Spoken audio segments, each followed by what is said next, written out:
Então, dando continuidade, nós vamos agora falar da definição matemática de função. Com esses exemplos, podemos perceber que a ideia de função está presente em nosso cotidiano. Agora vamos retomar a definição matemática de função a partir dessa definição. Estudaremos alguns elementos e características dessas funções. Dados dois conjuntos A e B não vazios, dizemos que f é uma função de A em B, ou y é uma função de x, se e somente se para cada elemento de x de A, existe um único elemento de y de B. Indicamos essa função por f de A em B. Então, quando eu tenho essa representação, eu vou ler função de A em B.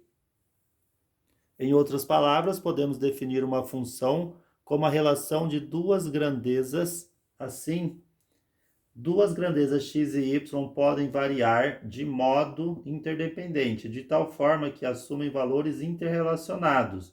Essa relação de dependência entre duas grandezas diretamente ou inversamente proporcionais pode ser expressa por uma sentença matemática, que representa uma função entre as grandezas x e y.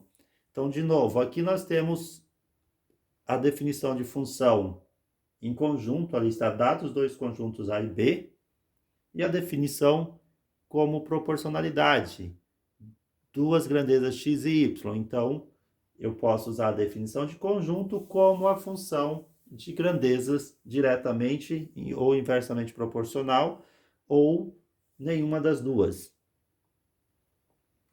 Nos estudos científicos de qualquer fenômeno, sempre procuramos identificar grandezas mensuráveis ligadas a ele e, em seguida, estabelecer as relações existentes entre essas grandezas. Então, o que é?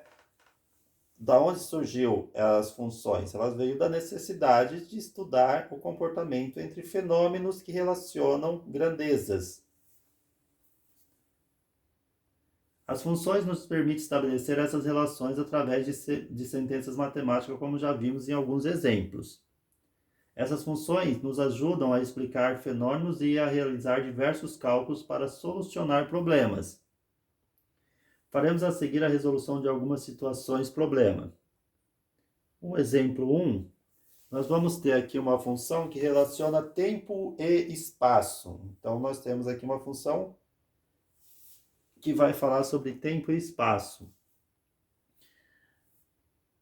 Uma pista de ciclismo tem marcações a cada 600 metros. Um ciclista treina para uma prova de resistência, desenvolvendo uma velocidade constante. Enquanto isso, seu técnico anota de minuto em minuto a distância já percorrida pelo ciclista. O resultado pode ser observado na tabela a seguir. Então, nós temos aqui a tabela. Então, um minuto ele percorreu 600 metros, supondo que a velocidade dele é constante, que ele não altera a velocidade. Em 2 minutos ele vai percorrer 1.200 metros, em 3 minutos 1.800 metros e assim sucessivamente. Então, observe que a cada minuto ele percorre 600 metros. Então, a função que nós vamos ter para representar a cada instante x correspondente a uma única distância y. Dizemos por isso que a distância é a função do instante. A fórmula ou lei que relaciona y com x é f de x igual a 600x ou y igual a 600x. Então, eu posso representar a função das duas fórmulas, como f de x ou y. Quando eu digo f de x, eu estou dizendo função de x. Então, qual é a função de x? O que a função de x me leva? Ela pega um valor x e me leva num valor y. Então, meu y é a função de x. Então, eu escrever f de x igual a 600x, ou f de x é o meu y. Então, eu posso escrever y igual a 600x. Se quisermos, por exemplo, saber a distância percorrida após 20 minutos, bastaria substituir x por 20 na função. Então, se eu pegar a função y igual a 600x, eu vou substituir o x por 20, 600 vezes 20 dá 12.000 metros. Então, em 20 minutos, portanto, em 20 minutos o ciclista terá percorrido 12.000 metros. Se quisermos, por exemplo, saber o tempo para percorrer 18.000 metros, bastaria substituir y por 18.000 na função.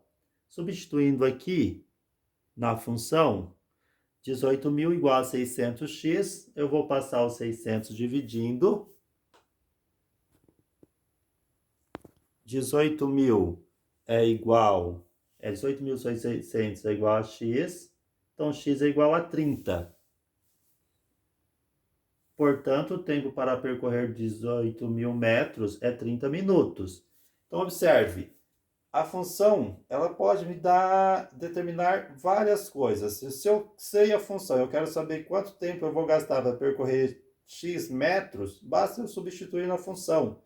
Se eu quero saber o tempo que eu vou gastar para percorrer, em quanto tempo, quanto que eu vou percorrer, se eu manter a velocidade, eu substituo no lugar de x ou substituo no lugar de y, e assim sucessivamente. Ou seja, a grandeza x depende da grandeza y e a grandeza y depende da grandeza x.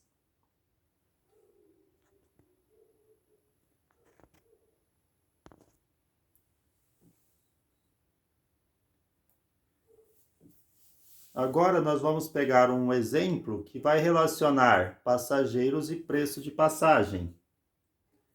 Para fretar um ônibus de excursão com 40 lugares, paga-se ao todo R$ 1.800.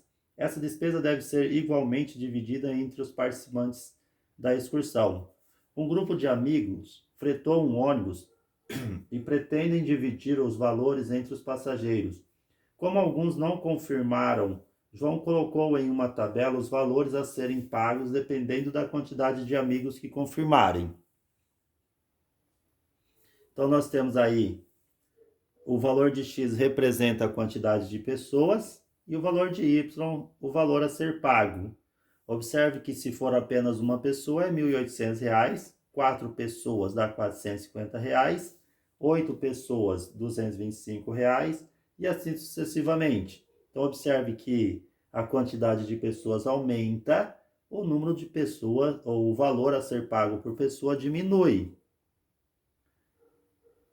Observe que para calcular a quantia que cada um deverá desembolsar, que é o valor y, basta dividir o preço total, 1.800, pelo número de passageiros x. Portanto, a fórmula ou lei que relaciona x com y vai ser f de x igual a 1.800 sobre x.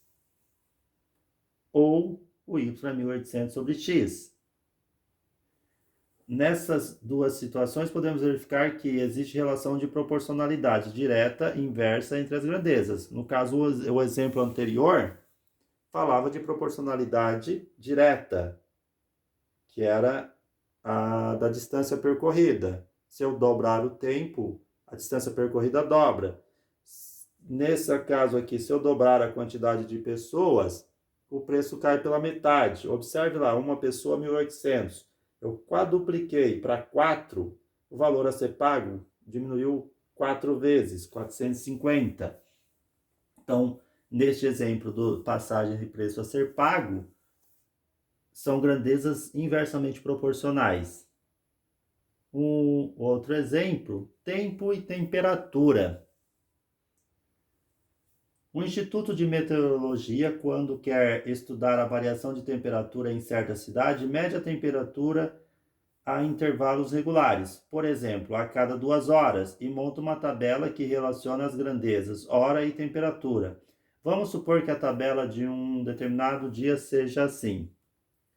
Então, a hora do dia, às 0 horas, quando começa o dia, a temperatura era de 7 graus. Às 2 horas da madrugada, 4 graus.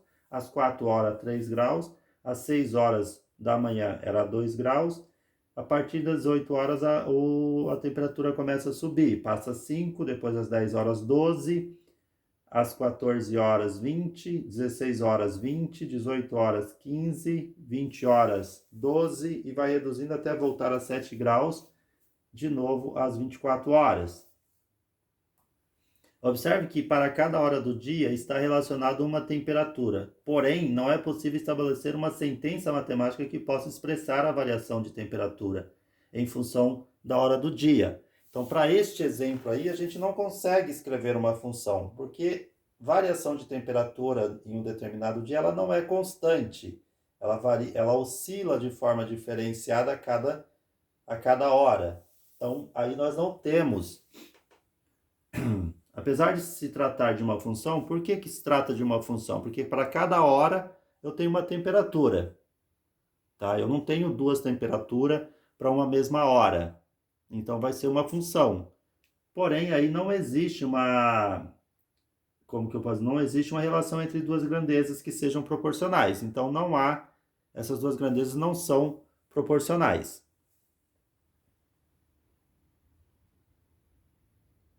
Agora, vamos ver a seguinte situação. Um exemplo que vai relacionar suco concentrado com suco pronto e crianças.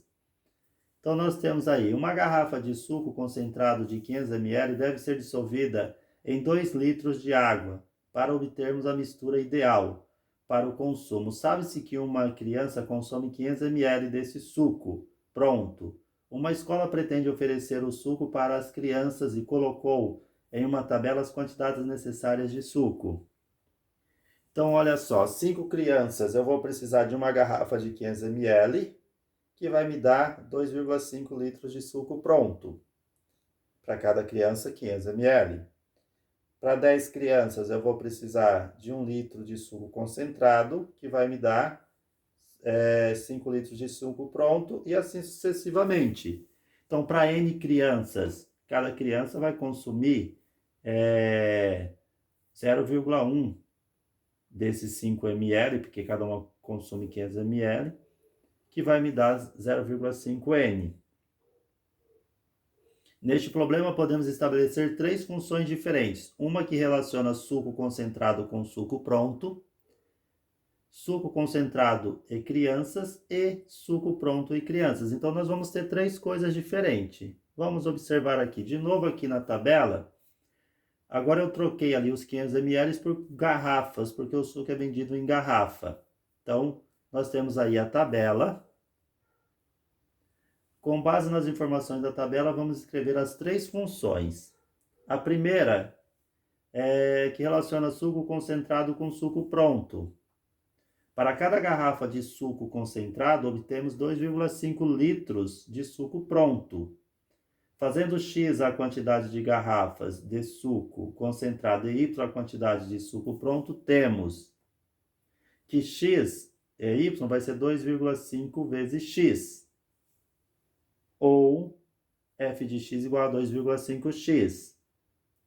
Agora, suco concentrado e crianças. Para cada garrafa de suco concentrado, preparamos suco pronto para 5 crianças.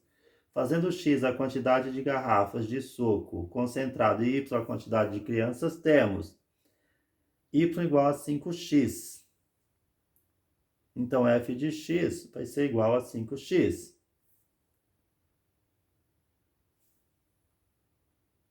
Suco pronto e crianças. 2,5 litros de suco pronto para 5 crianças. Fazendo x a quantidade de suco pronto e y a quantidade de crianças, nós vamos ter 5y, porque é 5 crianças, 2,5 litros de suco. Se eu passar o 5 dividindo, y vai ficar 2,5 sobre 5 vezes x. Fazendo essa divisão, o y vai ficar 0,5x, ou f de x igual a 0,5x.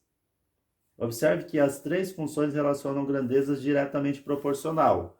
Então, observe lá, eu dobro a quantidade de crianças, dobra a quantidade de garrafas e também dobra a quantidade de suco. Se eu dobro a quantidade de garrafas, dobra a quantidade de suco, dobra também a quantidade de crianças. Então, são três grandezas que são diretamente proporcionais nesse exemplo.